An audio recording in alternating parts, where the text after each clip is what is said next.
আজকে আমি আপনাদের সাথে একদম ভিন্ন স্বাদের একটা সকালের জলখাবারের রেসিপি শেয়ার করছি। একদম হেলদি হবে, প্রচুর পরিমাণে ভেজিটেবলস থাকবে।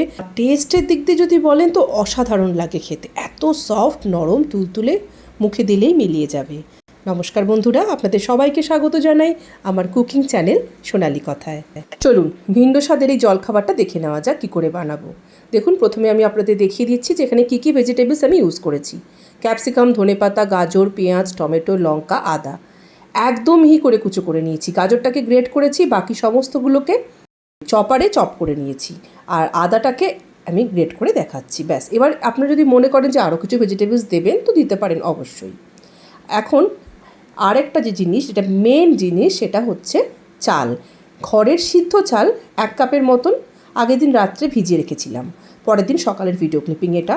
সারা রাত জলে ভিজিয়ে চালটা একদম ধবধবে সাদা ও নরম হয়ে গেছে। এবার জলটা ফেলে দেব, নিয়ে চালটাকে মিক্সিং গ্রাইন্ডিং জারের মধ্যে নিয়ে নিচ্ছি। এরপর এর মধ্যে অল্প একটু, বলতে পারেন 3 টেবিল চামচ এরকম জল দিয়ে চালটাকে পেস্ট করে নেব। বেশি জল দিয়ে পেস্ট করতে যাবেন না, তাহলে কিন্তু চালটা ভালো করে পেস্ট হবে না। দেখুন কতটা মিহি করে আমি এটাকে পেস্ট করেছি। আর জারের মধ্যে যেটুকু পেস্ট লেগেছিল সেটাকে অল্প একটু জল দিয়ে ধুয়ে সেই জলটাকে অল্প করে দেবো, দেখে নেবেন, কারণ এই ব্যাটারটা কিন্তু খুব বেশি পাতলা হয়ে গেলে হবে না, মোটামুটি মিডিয়াম থিকনেসের হতে হবে।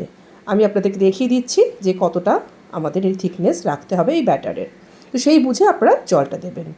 এবার এর মধ্যে যে ভেজিটেবলসগুলো কেটে রেখেছিলাম সেগুলো দিয়ে দেব। প্রচুর পরিমাণে ভেজিটেবলস থাকবে এর মধ্যে, ভেজিটেবলসে ভরপুর থাকবে, অথচ খেতে বেশ অন্যরকম হবে। বাচ্চারা সবজি খেতে চায় না, এটা আমাদের সব মাদেরই একটা চিন্তা। তো এইভাবে একটু অন্যরকমভাবে যদি এদেরকে ভেজিটেবলসগুলো খাইয়ে দেওয়া যায় তাহলে কিন্তু বেশ হয়। দেখুন, ভালো করে সব কিছু আমরা মিক্স করে নিচ্ছি। এবার ব্যাটারটা কীরকম দাঁড়াবে দেখতে পাচ্ছেন, খুব বেশি পাতলাও নয়, আবার যে খুব বেশি ঘন সেটাও নয়। এবার একটা তড়কা প্যান নিয়েছি, তার মধ্যে অল্প একটু সাদা তেল দিয়ে তারপর দিয়ে দিচ্ছি 1 চামচ কালো সর্ষে, 1 চামচ সাদা তিল, কিছুটা পরিমাণে কারি পাতা। এগুলোকে একটু ভেজে নিয়েছি, বেশিক্ষণ নয়, 10 থেকে 12 সেকেন্ড। এবার এই তড়কাটা আমরা এই ব্যাটারের মধ্যে যোগ করব। তাতে কি হবে, এই যে রেসিপিটা খেতে অসাধারণ লাগে। স্বাদ মতন একটু লবণও যোগ করে নিলাম। ব্যাস, ব্যাটার আমার পুরোপুরি রেডি। এবার ভাজার দিকে যাচ্ছি। একটা ফ্রাইং প্যানে খুব অল্প পরিমাণে সাদা তেল দিলাম, আপনারা দেখতেই পেলেন। এবার 1 হাতা ব্যাটারকে ফ্রাইং প্যানের একদম মাঝখান বরাবর ছেড়ে দিলাম। খুব বেশি ছড়ানোর চেষ্টাই করব না, যতটুকু নিচে থেকে ছড়িয়ে যায় ততটুকুই। ঢাকা দিয়ে 1 পিঠ ভেজে নেব প্রায় 20 থেকে 25 সেকেন্ড। তারপরে উল্টে আবার অন্য পিঠটাও ভেজে নিচ্ছি।